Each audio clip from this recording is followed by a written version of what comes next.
Friends, welcome back to our channel.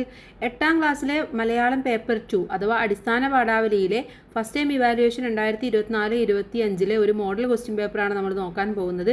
അപ്പോൾ എക്സാമൊക്കെ ആവാനായി എല്ലാവരും ഓണം എക്സാമിനൊക്കെ റെഡി ആയിട്ട് ഇരിക്കുകയാണ് അല്ലേ. അപ്പോൾ നമുക്ക് എന്തൊക്കെ ക്വസ്റ്റ്യൻസ് ആണ് ഈ ക്വസ്റ്റ്യൻ പേപ്പറിലുള്ളത് എന്ന് നോക്കാം. ആൻസേഴ്സ് നമുക്ക് നോക്കാം. അപ്പോൾ ഇൻസ്ട്രക്ഷൻസ് ഒക്കെ തന്നിട്ടുണ്ട്. നമുക്ക് നേരെ ക്വസ്റ്റ്യനിലേക്ക് കടക്കാം. 1 മുതൽ 5 വരെയുള്ള ചോദ്യങ്ങൾ 4 എണ്ണത്തിന് ഉത്തരം എഴുതാനാണ് പറഞ്ഞിട്ടുള്ളത്. ഒന്നാമത്തെ ചോദ്യം: ഭൂമിയിലായിരിക്കുമ്പോൾ ഒരു കീറ് ആകാശവും ആകാശത്തായിരിക്കുമ്പോൾ ഒരു പിടി മണ്ണും മനസ്സിൽ സൂക്ഷിക്കുക. വരികളുടെ ആശയവുമായി ചേർന്ന് നിൽക്കുന്ന ശൈലി ഏത്? അച്ചാലും മുച്ചാലും നടക്കുക, നിലത്തു നിൽക്കുക, മൂട് മറക്കാതിരിക്കുക, താളത്തിനൊത്തു തുള്ളുക. ഇവിടെ കൂട്ടുകാരെ, എന്താണ് ഇതിൻ്റെ അർത്ഥം എന്ന് പറയുന്നത്? ഭൂമിയിലായിരിക്കുമ്പോൾ ഒരു കീറ് ആകാശവും ആകാശത്തിലായിരിക്കുമ്പോൾ ഒരു പിടി മണ്ണും മനസ്സിൽ സൂക്ഷിക്കുക.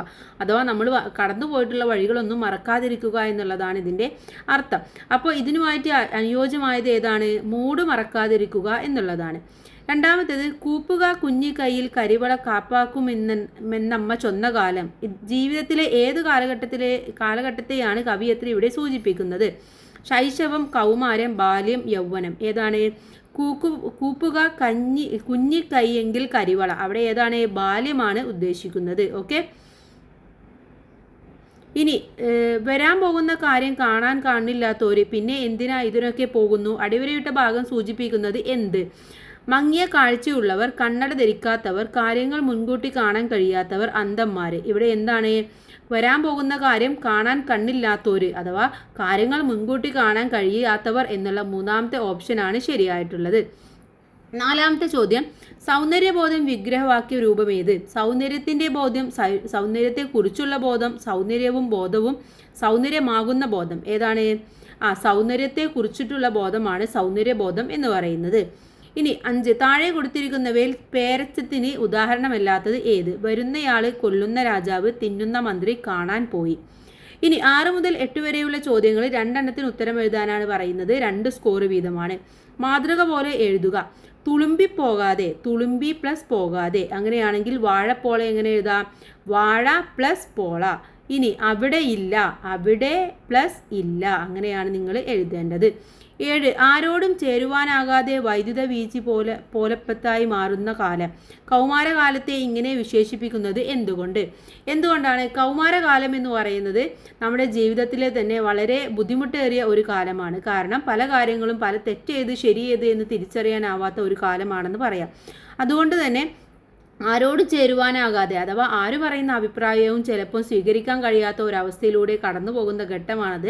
അതുകൊണ്ട് തന്നെ ആരോടും ചേരുവാനാകാതെ വൈദ്യുതി പോലെ, അഥവാ വൈദ്യുതി എന്ന് പറയുന്നത് കുറച്ച് ഷോക്കാണ് അല്ലേ, അഥവാ പെട്ടെന്ന് തന്നെ റിയാക്ട് ചെയ്യുന്ന സാധനമാണ്. അപ്പോൾ അതേപോലെ തന്നെയാണ് ഇവിടെ ഈ ഒരു പ്രായവും എന്ന് നമുക്ക് എഴുതാം. ഇനി 8: കൃഷിയോട് ആഭിമുഖ്യം വെളിപ്പെടുത്തുന്ന 2 സന്ദർഭങ്ങൾ ആ വാഴവെട്ട് എന്ന പാഠഭാഗത്ത് നിന്ന് കണ്ടെത്തി എഴുതാനാണ് പറഞ്ഞിട്ടുള്ളത്. അപ്പോൾ വാഴവെട്ട് എന്ന പാഠഭാഗം നമുക്കറിയാം ആരുടെയാണ്? നമ്മുടെ മാർക്കോസ് ചേട്ടൻ്റെയാണ് അല്ലേ, മാർക്കോസ് ചേട്ടൻ്റെയാണ്. അപ്പോൾ ആ സമയത്താണ് മാർക്കോസ് ചേട്ടൻ എന്ന് പറയുന്ന നല്ല കൃഷിക്കാരനാണ്. അവിടെ വാഴകൾക്ക് രോഗം വന്നു എന്ന് പറഞ്ഞുകൊണ്ട് മാർക്കോസ് ചേട്ടൻ്റെ വാഴത്തോട്ടവും വെട്ടാൻ വന്നപ്പോൾ എന്താണ് അദ്ദേഹം പറയുന്നത്?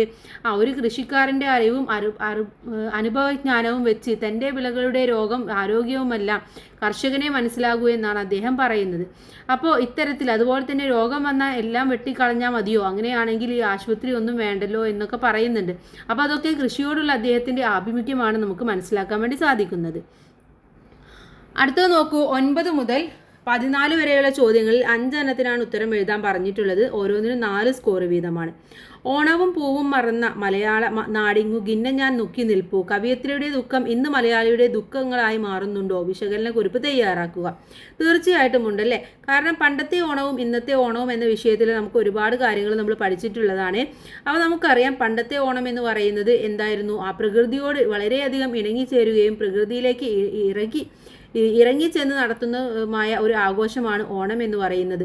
അതുപോലെ തന്നെ പൂക്കൾ പറിക്കലും സദ്യ ഉണ്ടാക്കലും എല്ലാം കൂടെ ഒരു ആരവം തന്നെയാണ് ഓണം. പക്ഷേ ഇന്നത്തെ ഓണം എന്ന് പറയുന്നത് വെറും ഓൺലൈനായിട്ട് മാറിക്കൊണ്ടിരിക്കുകയാണ്. അതുപോലെ തന്നെ ഓണവും പൂവും എല്ലാം മറന്ന ഒരു രീതിയിലാണ് ഇന്ന് മലയാളികൾ പെരുമാറുന്നത്. ഓണസദ്യ ആയിക്കോട്ടെ ഓൺലൈനിലൂടെ ഓർഡർ ചെയ്യുകയും അതുപോലെ തന്നെ പൂക്കളം എന്ന് പറയുന്നത് പൂവ് ഓൺലൈനിലൂടെ വാങ്ങിക്കുകയും ആരും പ്രകൃതിയിലേക്ക് ഇറങ്ങുകയോ അല്ലെങ്കിൽ പ്രകൃതിയിൽ ചെന്നിട്ട് എന്തെങ്കിലും എന്ന് എത്തി നോക്കുകയോ ചെയ്യാത്ത ഒരു കാലഘട്ടം കാലഘട്ടമാണ് ഇന്ന് എന്ന് പറയുന്നത്. ഇനി പൂക്കളാണെങ്കിലോ പ്രകൃതിയിലൊന്നും പൂക്കളും പുഷ്പങ്ങളും ഒന്നുമില്ലാത്ത ഒരവസ്ഥയിലേക്ക് മാറിയിരിക്കുകയാണ്. അപ്പോൾ അതെല്ലാം കൂടെ നിങ്ങൾക്ക് ഇവിടെ വിശകലനം ചെയ്തിട്ട് എഴുതാം. അടുത്ത പ്രവർത്തനം നോക്കാം. 10ാമത്തെ പ്രവർത്തനമാണ്. അത് കൃഷി ചെയ്തു കഴിഞ്ഞല്ലേ, ചെയ്യുന്നതിന് മുന്നേ വല്ലതും കൊടുത്തിരുന്നെങ്കിൽ. വേണ്ട, ഒന്നും സഹായിക്കാതിരുന്നാൽ മതിയായിരുന്നു. പരിഹാസങ്ങൾക്കപ്പുറം കർഷകൻ നേരിടുന്ന പ്രശ്നങ്ങൾ തന്നെയാണോ മേൽ സൂചനയിൽ ഉള്ളത്. അതെ, ഇന്നത്തെ കാലത്ത് എന്ന് പറയുന്നത് കൃഷിക്കാരെ എന്ന് പറയുന്നത് ഒരു താഴ്ന്ന രീതിയിൽ കാണുന്ന ഒരു സമൂഹമാണ് ഇന്ന് നിലനിൽക്കുന്നത്. അതുമാത്രമല്ല, സർക്കാർ അല്ലെങ്കിൽ ഗവൺമെൻറ്റിൻ്റെ ഭാഗത്ത് നിന്നായിക്കോട്ടെ അവർക്ക് ആവശ്യമായിട്ടുള്ള സഹായങ്ങളോ അവർക്ക് ആവശ്യമായിട്ടുള്ള വായ്പകളോ ഒന്നും നൽകാത്ത ഒരവസ്ഥയും പ്രകൃതിയിൽ നിന്നുണ്ടാകുന്ന ദുരിതങ്ങളും അതുപോലെ തന്നെ പ്രകൃതിയുടെ കാലാവസ്ഥാ വ്യതിയാനവുമെല്ലാം കർഷകരെ ഒരുപാട് ബുദ്ധിമുട്ടിലാക്കുന്നുണ്ട് അല്ലേ. അതുകൊണ്ട് തന്നെ കർഷകർക്ക് ഇന്നും കൃഷി ചെയ്യാനുള്ള വളരെയധികം മടുപ്പ് തോന്നുന്നൊരവസ്ഥയിലാണ്. കാരണം ലാഭം കൊഴിയാൻ കഴിയാതെ നഷ്ടത്തിൽ ഓടുന്ന ഒരു രീതിയിലേക്കാണ് അവരുടെ ജീവിതം മാറിക്കൊണ്ടിരിക്കുന്നത്. അതുകൊണ്ട് തന്നെയാണ് കടക്കണിയും ആത്മഹത്യയും എല്ലാം ഒരുപാട് കൂടുതലാണ്. അപ്പോൾ അതെല്ലാം നിങ്ങൾക്ക് ഇവിടെ എഴുതാം. ഇന്നത്തെ ഒരു സമൂഹത്തിൽ കർഷകർ നേരിടുന്ന വെല്ലുവിളികൾ എന്തൊക്കെയാണെന്ന് പറഞ്ഞുകൊണ്ട് എഴുതാം. ഇനി എണ്ണ നിറച്ച കരണ്ടി എന്ന ഭാഗത്ത് എണ്ണയും കരണ്ടിയും പ്രതീകങ്ങളാണ്. എങ്ങനെയെല്ലാം വിശദീകരണ കുറിപ്പ് തയ്യാറാക്കാനാണ് പറഞ്ഞിട്ടുള്ളത്. അപ്പോൾ എണ്ണ നിറച്ച കരണ്ടി എന്ന് പറയുന്നത് നമുക്കറിയാം ആരുടെയാണ്? പൗലോ കൊയ്ലോയുടെ ആൽക്കമിസ്റ്റ് അല്ലേ. ദ ആൽക്കമിസ്റ്റ് എന്നതിലെ ഒരു ഭാഗമാണ് ദ എണ്ണ നിറച്ച കരണ്ടി എന്ന് പറയുന്നത്. അപ്പോൾ അതിലെന്താണ് എണ്ണ നിറച്ച കരണ്ടി കൊണ്ട് ഉദ്ദേശിക്കുന്നത് എന്നൊക്കെ നമുക്കറിയാം.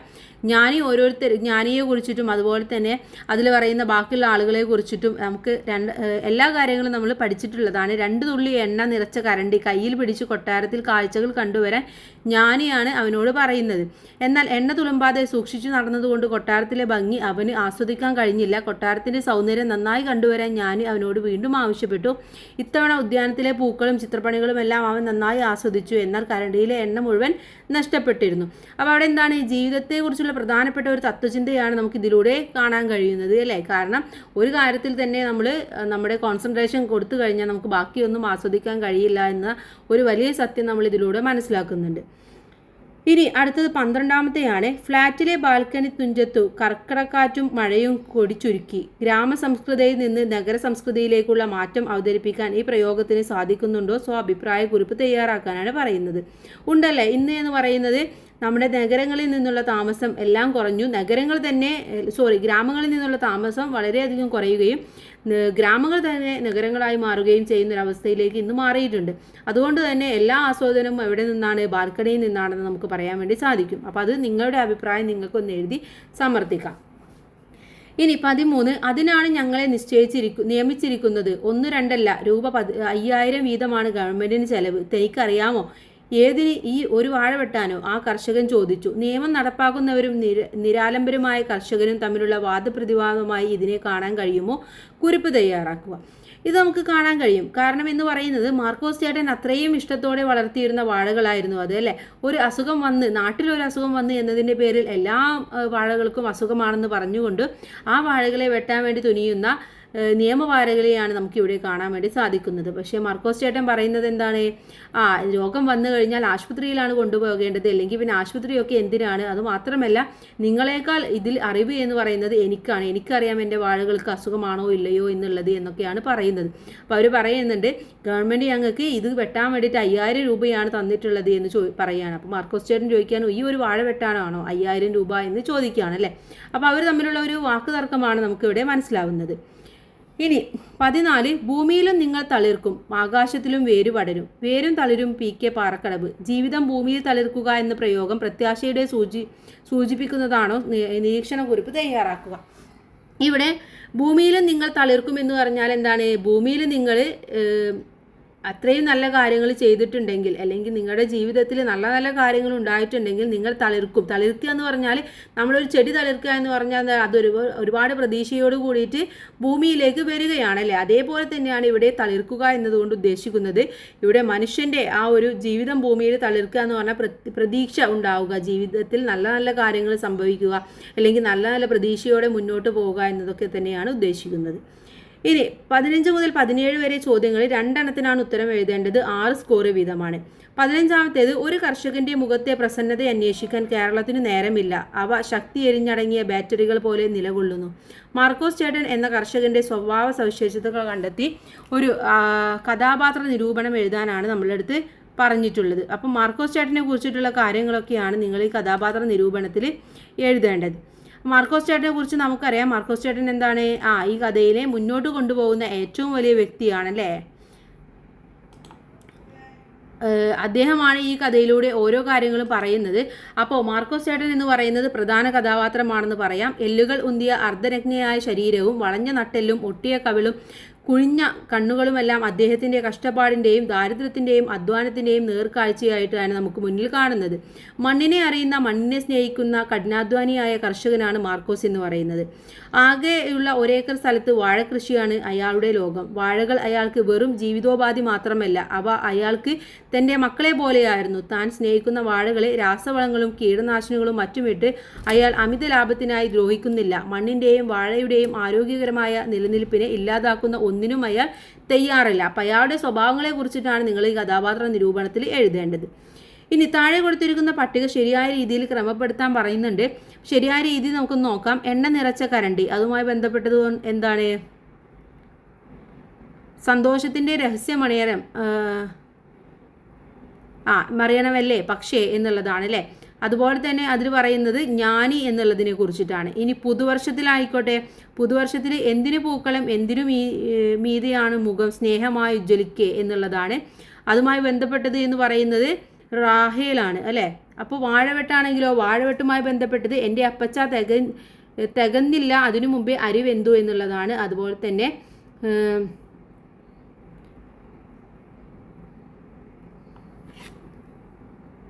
ഇനി 17ാമത്തെ നോക്കൂ. മാലറ്റു പോകും വരും വർഷം അക്ഷയ, ശ്രീയാം വലതുകാൽ വെച്ചു കയറും. പുതുവർഷത്തിലെയാണ്. പ്രത്യാശയുടെ തിരുനാളം കെട്ടുപോകാതെ കാത്തു സൂക്ഷിക്കാൻ ശ്രമിക്കുന്ന കവിയത്രിയാണ് വിജയലക്ഷ്മി. ഓക്കെ, പുതുവർഷം കവിതയെ അടിസ്ഥാനമാക്കി പ്രത്യാശയുടെ പുതുവർഷം എന്ന വിഷയത്തിൽ ഒരു ഉപന്യാസം തയ്യാറാക്കാനാണ് പറയുന്നത്. അപ്പോൾ പ്രത്യാശം എന്ന കവിത എന്ന് പറയുന്നത് എന്താണ്? നമ്മുടെ വിജയലക്ഷ്മിയുടെ കവിതയാണ് അല്ലേ. അമ്മ ഒരു ഉദാത്ത ബിംബമായി ഈ കവിതയിൽ ആവിഷ്കരിക്കുന്നുണ്ട്. അമ്മ പറഞ്ഞതിനപ്പുറം മറ്റൊന്നുമില്ലാതിരുന്ന ബാല്യകാലത്തിൻ്റെ സ്മരണകളിൽ നിന്നാണ് കവിത ആരംഭിക്കുന്നത്. ആരോടും വഴക്കില്ലാതെ എല്ലാവരോടും കൂട്ടുകൂടിയ നിഷ്കളങ്ക ബാല്യത്തിൻ്റെ നാളുകളായിരുന്നു അത്. ദേവിയെ കൂപ്പിയാൽ കയ്യിലെ കരിവള കാപ്പാകുമെന്ന് പ്രത്യാശയാണ് അമ്മ എപ്പോഴും മകളിൽ നിറച്ചത്. കുഞ്ഞുമകൾക്കൊപ്പം പൂക്കളം ഒരുക്കിയിരുന്ന അമ്മയ്ക്ക് തുമ്പപ്പൂവിൻ്റെ നൈർമല്യവും ഐശ്വര്യവും ഉണ്ടായിരുന്നു. ഇന്ന് ആപത്തുകളുടെയും ആകുലതകളുടെയും കാലമാണ്. ആരോടും ചേരാനാകാതെ വെറുപ്പും പകയുമാണ് മനുഷ്യ മനസ്സുകളിൽ അല്ലേ. അപ്പോൾ അതുതന്നെയായിരുന്നു ഈ ഒരു പുതുവർഷം എന്ന കവിതയിലെ ഒരു ആശയം എന്ന് പറയുന്നത്. അപ്പോൾ ഈ ഒരു വിഷയത്തിൽ നിങ്ങൾ ഒരു ഉപന്യാസം തയ്യാറാക്കാനാണ്. അപ്പോൾ ഈ ഒരു കാര്യങ്ങളൊക്കെ നിങ്ങൾക്ക് അതിൽ ഇൻക്ലൂഡ് ചെയ്യാവുന്നതാണ്. അപ്പോൾ ഇത്രയുമാണ് ഈ ക്വസ്റ്റ്യൻ പേപ്പർ എന്ന് പറയുന്നത്. അപ്പോൾ എല്ലാ ക്വസ്റ്റ്യൻസിൻ്റെ ആൻസേഴ്സും നമ്മൾ ഡീറ്റെയിൽ ആയിട്ട് തന്നെ പറഞ്ഞു. എഴുതി കാണിക്കാനുള്ള സമയം ഇല്ലാത്തത് കൊണ്ടാണ്, എക്സാം ആയതുകൊണ്ടാണ്. അപ്പോൾ കൂട്ടുകാർ എല്ലാ ഭാഗങ്ങളും നന്നായിട്ട് വായിച്ച് മനസ്സിലാക്കി വെക്കുക. എല്ലാവർക്കും നല്ല മാർക്ക് തന്നെ സ്കോർ ചെയ്യാൻ കഴിയട്ടെ. Thanks for watching.